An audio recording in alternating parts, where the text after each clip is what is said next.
সীমান্তের অপর প্রান্ত থেকে আপা এখনো সংবাদ পাঠান, চক্করে ঢুকে পড়ার পায়ে তারা ধান্দা করতেছেন। আপা যেখানে আছেন ভালো আছেন, ওখানে থাকেন, আমরা ধরে আনবো সময় মতো। এর আগে ঢুকবার চেষ্টা করবেন না। এদেশের মানুষের কবলে পড়লে কত ধানে কত চাল হয় হিসাবটা বুঝে পাবেন। শেখ হাসিনা 50 বছর পর্যন্ত যে রাজনীতি করেছে, আমি বলি তার রাজনীতির অনেক বৈশিষ্ট্য, প্রধান দুটি বৈশিষ্ট্য ছিল। তার 1 নম্বর বৈশিষ্ট্য, শেখ হাসিনার রাজনীতি ছিল প্রতিশোধের রাজনীতি। 75 সালে তার বাবাকে কেন খুন করেছিল মানুষ, কেন অভ্যুত্থান হয়েছিল 15ই আগস্ট, সে কথা তিনি ভুলে গেছেন। 30,000 মায়ের বুক খালি করেছিল বাকশালীরা। বাংলাদেশের মুক্তিযুদ্ধে এত মানুষ মরে নাই, সেই পরিমাণ মানুষ 71 থেকে 75-এর 15ই আগস্ট পর্যন্ত এদেশে হত্যা করা হয়েছে।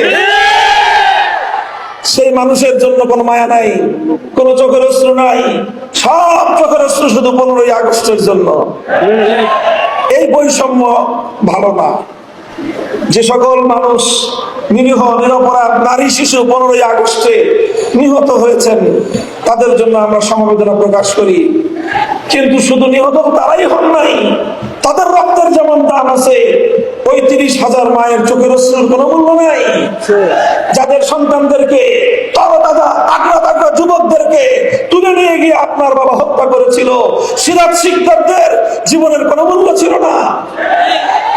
যাই হোক, পুরাতন হিসাব, ওই হিসাবে আমি যেতে চাই না। 15ই আগস্ট এই অভ্যুত্থানের পর শেখ হাসিনা আন্তর্জাতিক গণমাধ্যমে বলেছিলেন যে জাতি তার বাবাকে খুন করেছে, হত্যা করেছে, তিনি সেই জাতির কাছ থেকে প্রতিশোধ গ্রহণ করবেন। এই ঘোষণার পর 1975-এর 15ই আগস্ট থেকে 2024-এর 5ই আগস্ট, এই 50 বছর শেখ হাসিনা বাংলাদেশে রাজনীতি করেছেন। শেখ হাসিনার এই রাজনীতিটা ছিল প্রতিশোধ গ্রহণের রাজনীতি। তিনি প্রতিশোধ দিয়েছেন বাংলাদেশের জনগণের কাছ থেকে, তিনি প্রতিশোধ দিয়েছেন বাংলাদেশ নামক রাষ্ট্রটার কাছ থেকে। এই দেশটাকে তিনি স্বাধীন রাখতে চান নাই। দেখেন না, কথায় কথায় বলতো বিদ্যুৎ দিয়েছি, বেশি কথা বললে বিদ্যুতের সব সুইচ বন্ধ করে ঘরে বসে থাকবো। বলতেন মোবাইল ফোন দিয়েছে কে? উনি মোবাইল ফোন দিয়েছিলেন, উনি বাংলাদেশে ইন্টারনেট দিয়েছিলেন। সারা পৃথিবীর মানুষ যখন মোবাইল ব্যবহার করে অগ্রসর হয়ে গেছে, বাংলাদেশে নাকি জনগণকে উনি মোবাইল দেন। এই ছিল ওনার ভাবখানা। পদ্মা সেতুটা মনে হয় যে ওনার বাপদাদার টাকা দিয়ে উনি বানিয়ে দিয়েছিলেন। এই অবস্থা করতেন। এই অবস্থা করে তিনি এই বাংলাদেশটা সম্পর্কে তার ধারণা এটাই ছিল, বেশি বাড়াবাড়ি করবা, বাংলাদেশ থেকে ভারতের অঙ্গরাজ্য বানায় দিব। এটা ছিল তার রাজনীতি। এজন্য ভারতে গিয়ে তিনি মাথার মধ্যে তিলক পরেন। সেখানে তাকে মুখ্যমন্ত্রী ঘোষণা দেওয়া হয়, তিনি মুস্কি মুস্কি হাসেন। বাংলাদেশের মানুষ সেদিনই বলে দিয়েছিল, বাংলাদেশের ক্ষমতার মস্তদে আমরা স্বাধীন আত্মমর্যাদা সম্পন্ন প্রধানমন্ত্রী চাই, তিলকমণি মুখ্যমন্ত্রী দেখতে চাই না।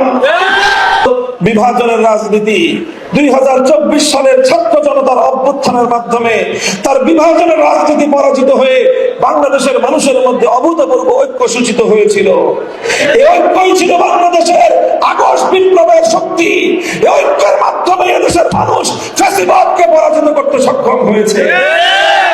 এই ঐক্যটা আমাদের ধরে রাখতে হবে। এই ঐক্য যদি আমরা ধরে রাখতে না পারি, বিএনপি, জামাতে ইসলাম, হেফাজতে ইসলাম, আমরা কেউ এদেশে নিরাপদে থাকতে পারবো না। কারণ শেখ হাসিনা শুধু একা নয়, তার পিছনে লুকিয়ে আছে ওই শক্তি যারা বাংলাদেশটাকে স্বাধীন দেখতে চায় না, যারা বাংলাদেশটাকে বিশ্ব দরবারে মাথা উঁচু করা আত্মমর্যাদা সম্পন্ন জাতি হিসেবে যারা দেখতে চায় না।